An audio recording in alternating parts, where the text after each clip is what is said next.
Well, we're getting more detail out of Germany in terms of what happened at the Christmas market attack yesterday. We've also had comments from Lord Darroch, the former British ambassador to the United States, has talked about what Peter Mandelson becoming the ambassador to the United States from Britain. We'll talk more about that in a second. He said life under Trump 2.0 is going to be like a 24/7 barroom brawl. He said that on Sky News. We'll get you some thoughts on that from the Matthews in a minute. But for the meantime, I just want to talk about what we know in regard to Germany that we didn't know yesterday. We're getting a lot more information out of this, and Saudi Arabia repeatedly warning Germany about the suspect's extremist views before the Christmas market attack. Horrendous attack. The death toll has now gone up to 5. Matthew Goodwin-Freeman, your reaction to this? I was doing an interview yesterday and we were talking about the attack, and just all of us were absolutely speechless. This is not what you want days before Christmas.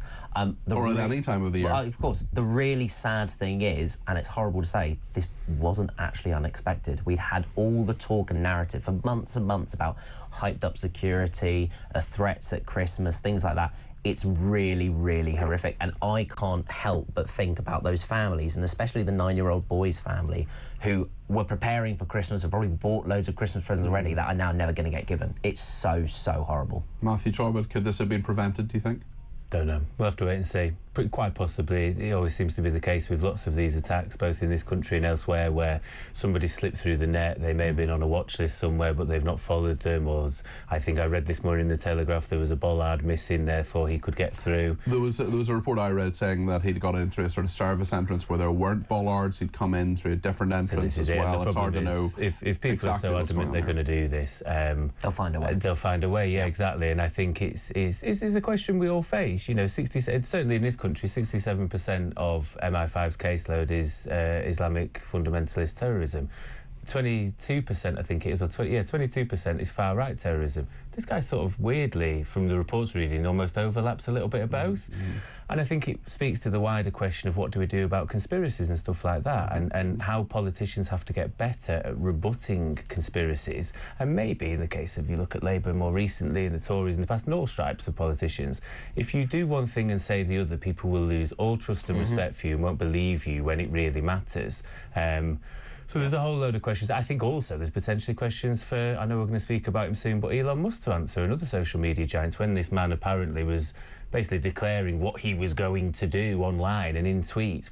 How are we looking at this sort of stuff? Well, surely that's up to the German authorities to... I mean, they were told about it. They were told about it by Saudi Arabia, what kind of person he was and what he wanted to do. And also there's questions for them to answer as well. I think it also isn't helpful when we have elected officials from all different types of countries positively salivating as soon as it's happened, hoping it was a certain type of terrorism because it may advance their cause politically. But also, it goes back to your original point as well. We don't actually know what his motivations were. No, quite. Because we've had a very, very confused picture, you know, where people are assuming, a lot of people are assuming that his retweets, his tweets and so on were honest and were straightforward. Perhaps they were creating an impression of something. We just don't know. And also, it's just been a blur since. I mean, I've read that he came over to Germany and converted to Anglicanism. I've heard that he did an interview for the BBC in Germany. Yep. A couple of years ago. Like, all these sorts of things.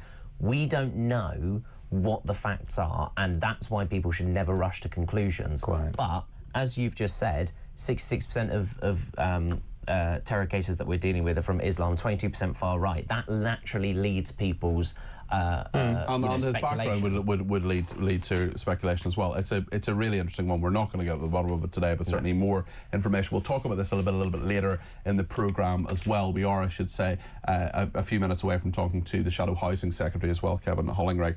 Just these comments that Kim Darroch has made, the former British ambassador to the US, Lord Darroch, Kim Darroch, has said, life after Donald Trump's return to the White House will be like a 24/7 barroom brawl. This is after comments by an advisor, a campaign manager actually for Donald Trump, said that Lord Mandelson was, as he puts it, an absolute moron.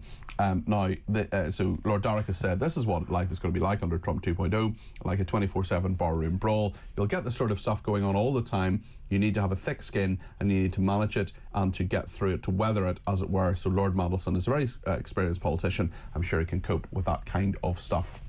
He's got experience in different... I'm no fan of him, but he's obviously got a decent level of experience. It feels a little bit job for What the is boys. it about the Prince of Darkness you don't like? Yeah, less said the better, I think. I don't need to be going into that. But I think, regardless of what people think, and it's really useful for Kim Darroch to be wading in as ever about Donald Trump, and we get he's not a fan of him, we're going to have to work with him because it will only benefit us. And ultimately, people on the left, people on the more sort of centre-left or whatever else have to understand that Donald Trump has built the most diverse voting coalition in any of our lifetimes. And until politicians appreciate that you can't just go around calling people racist, because that may well be factored in. The fact that people know this stuff and they still didn't trust you, what does that say about you?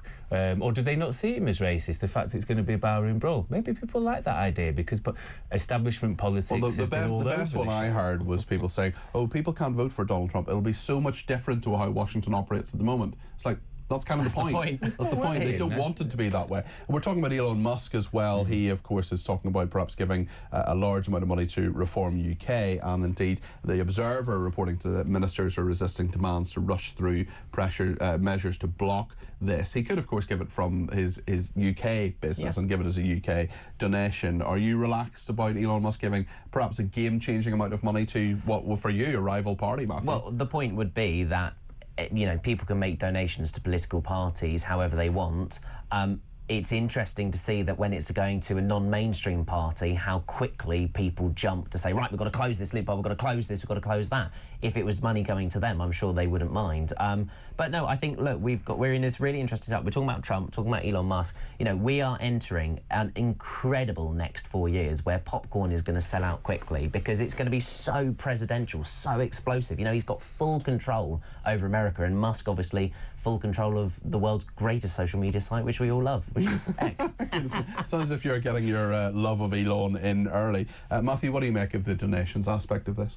It makes me feel uneasy because I would be the same if I hate doing this, but imagine the headlines if some, billionaire in Cuba decided Keir Starmer was the best route to socialism and wanted to give him billions of pounds. Well, there have been a lot of worries about Russian, Chinese interference in the election, but Americans are okay, apparently. I think foreign money in our politics is a very slippery slope to be on, and I think I would make a direct plea to Elon Musk if he wants to make a difference because he loves the UK. It'll cost him 20 billion quid to solve UK homelessness in this country, and we would be a much better country for it. But our GDP and growth would go through the roof, no doubt, and it would make a lasting impact. And I think that's the only thing. It's not the only thing I have an issue with Elon Musk about. Years and years ago, we had proper businessman philanthropists. You look back at Cadbury, you look back at Rowntree, you look back at the Lever family and those that own Clark Shoes. They would build model villages for their workers because they understood you treat your workers right, they're more productive and your business is better all round. We seem to be now in an era where people try and shaft each other left, right and centre, whether it be your Jeff Bezos, your Elon Musk, poor working practices, no right to a trade union, people not being allowed to go to the toilet, etc. And he'd rather put his money into divisive political, not parties, but systems in a sense, Trump and it's a very divided political world when actually you could put so much good into the world and end loads of stuff. It says more about the people that we're promoting than what we used to. He is putting billions and billions into solving the EV issue and leading the way with the electric cars, which comes back to our early conversation of, well, that's the moral argument he should be doing that. It makes him money. No, the point is that he is leading something that you're supporting. He's leading something that you're saying we need to be ramping up and getting more electric vehicles and more electric cars. So, this is my point. It's absolutely fine when it's you. When it's not you, let's close the loopholes. I just don't agree with that. No, I didn't like it when there was people with links to Russia donating to the Conservative Party. I don't like any of it. This is not because it's because of reform. I do not like the idea of foreign money polluting our politics. Same with China, same with other things.